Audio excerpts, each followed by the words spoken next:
I purchased this bread box for $4 from a thrift store several years ago, and it had been collecting dust in the attic. On a live a few days ago, I went ahead and gave it a good clean, and then I sealed it with some DIY liquid patina. I knew I was going to put some milk paint on it, and I wanted the milk paint to actually crack and chip, so I knew I needed to have a sealer, because if there's no sealer on the wood, you may not be able to get the chipping and crackle that you want. So here we are. I had already mixed up this paint, this milk paint, in the color Stockholm Green. This is a new milk paint line called Homestead House that I recently started carrying. It has a ton of new colors, so I thought that y'all would love being able to purchase some of these new milk paint colors as well. So after you stir up your paint and you let it sit for about 10 minutes, you're going to give it another really good stir to make sure all of that milk paint is mixed up. And then you're just going to completely coat your piece. So after you coat your piece, you're then going to take out your heat gun, and you're just going to hit it with your heat gun. Now, if you don't want it to crackle or chip, don't hit it with a heat gun. The closer you get to your piece, the more it's going to chip. The further away you are, the more you'll just get a nice crackle. So depending on what you want to do, there are many different outcomes that you can get with milk paint. So here I am just hitting it with the heat gun, and I'm waiting for all that nice crackle to appear. And now I'm going to just give it one more coat of paint. I end up, I believe, giving it 2 or 3 coats of paint. I believe maybe 3 coats of paint. And each time I'm just going to hit it with the heat gun again to get more of that chippiness and crackle that I love. Because this is a vintage looking bread box, I wanted it to have some chippiness and some crackle. So that's what I went with on this piece.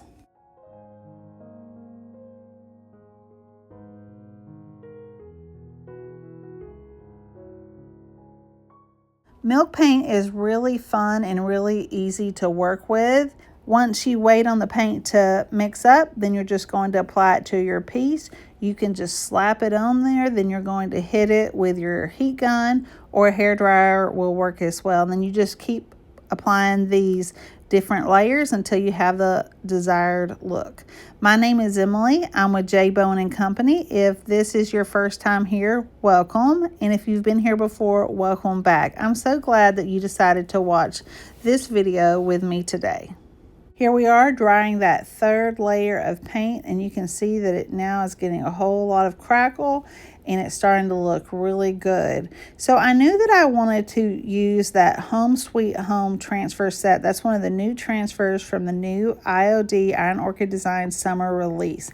I had not had a chance to use that one, but I knew that I was going to use it on this piece. I had known that from the second I saw the transfer. This transfer is full of vintage and retro type prints, words, and designs. It's a really fun transfer to use, and there are a ton of different designs. So here I am. I just cut out that printed bread right there, and I decided I didn't want to use those red stars, so I'm going to go ahead and take those off. I can use those in some other kind of project. Transfers are very easy to use, and they really enhance your project. So the first thing I wanted to do, though, is to seal off that paint, that milk paint. I have put it directly onto the paint, but I think it's a good idea to go ahead and seal it off. So I took some Big Top and I just sealed it, and then after it dried a little bit, I'm hitting it a little bit with the heat gun. I'm then going to apply that transfer. You want that sealer, the Big Top from DIY, to be completely dry before you add on your transfer. So after it was dry, which didn't take hardly any time, I went ahead and took the bread transfer and applied it to this bread box. So if you've never used a transfer, they're very easy to use. You're just going to remove that white backing, and then you're going to place it wherever you want it on your project. So the good thing is that they're really easy to apply. They're a little bit sticky already, and they have a grid on them, so it helps you line up and make it look even, especially when you have words like this. So all you have to do is take out that little acrylic stick. It comes with all of these transfers that I sell, and you're just going to take it and you're going to rub and pull on the plastic, and then rub with your stick and pull it until the transfer completely adheres to your piece. Now, if it doesn't adhere to your piece or transfer when you pull up the plastic, just lay it back down, hit it with that stick a little bit more, and it will adhere to your piece. Just make sure there's no wax on your piece, because it will not adhere to wax. So after you have it down, you're just going to take your fingers and make sure they're clean and oil free, and then you're just going to rub the transfer into your piece. And then I'm applying a little bit of clear wax, because you do need to seal your transfers. I'm now taking some hemp oil, and I'm going to apply this hemp oil all over the remaining areas of this bread box. Hemp oil will completely seal your piece, and it will also make your piece food safe. And added bonus, is actually good for your hands and your cuticles. So that's just a little bit extra fun. I'm also taking out some sanding paper, and with the oil on the piece, I'm going to sand it down just to smooth it down a little bit. If you add the oil first before you sand it, it will prevent all the dust and everything from just going everywhere. I learned that the hard way, because I have sanded it before without the oil, and the milk paint goes everywhere. It gets all dusty, so it's much better to do it this way. I actually learned this trick and tip when I was at the Fusion Mineral Paint stockist retreat in Las Vegas just a few weeks ago. So I'm just going to go ahead, and you're just going to watch me apply this hemp oil.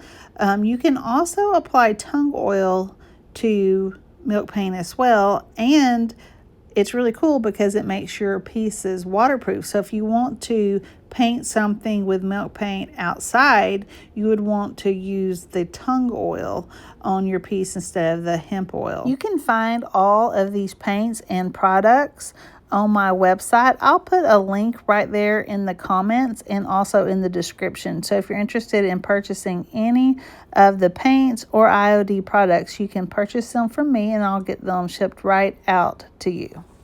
You can let the hemp oil soak into your piece for a while if you want to, or you can rub it off almost immediately. Just use probably a lint-free towel would be good, or rag. I'm just using a paper towel. Just sometimes it leaves behind a little bit of residue. So either one will work fine for you.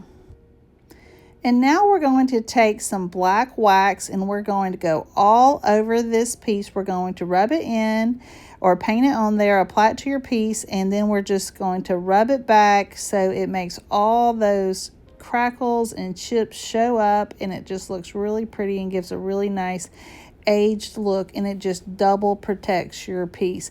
I didn't go all over the area with the bread just because I wanted it to have a little bit of a halo effect, but I really like how this piece ended up looking. I think it ended up looking really good.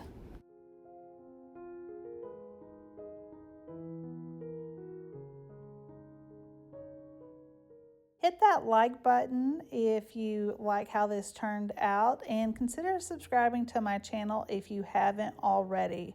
I'm going to show you this next project that I completed using Mint from DIY Paint in that same Home Sweet Home transfer set. If you'd like to see the full makeover along with this next makeover where I use the new Florography paint inlay, just check out my live and you can see that over there. It'll be up on the screen for you. Or if you're in the mood for more thrift flips, the latest videos will be right up there on the screen for you. Thank you so much for watching, and have a great day.